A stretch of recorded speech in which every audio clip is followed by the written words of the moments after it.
think that was God himself, and then these freaking efforts just decided to come and conquer us and made us our slaves for whatever reason.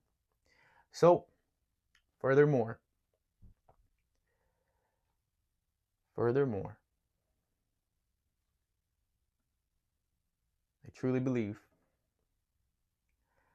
that we have been wrong on the aspects of evolution, because it only makes sense from the time that we discovered Lucy, to the Homo sapiens and all the other rest of the Homo sapiens, where we started to change. But we have missing information. We have missing information of where did we start to change, right? Because if we studied the Homo sapiens, some of us had some ugly ass craniums here, and we had some ugly ass teeth, and we had like a beak looking mouth and everything. Let's say we were hideous, all right? Let's just admit that our ancestors were very hideous. So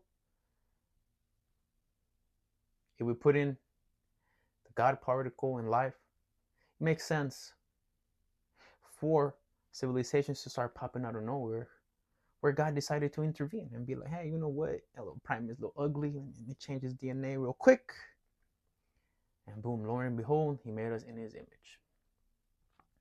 And if you're a religious person, you might not agree with that, because you're going to say, well, how can he not change the other species into him? Well, shit, he didn't feel like it. Sometimes you don't feel like taking a shower. Maybe God didn't feel like it.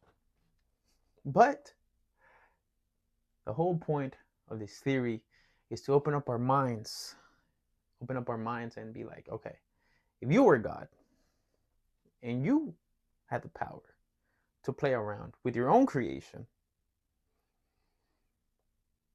wouldn't you just have fun intervening on some certain animals, some certain species in the world? I'm thinking of this in a scientific aspect, because if I was in the place of God, yeah, I'll make some lame persons and I'll make some other cool people, right? But the lames are already dead. Those are the ones that didn't survive the Ice Age. Those are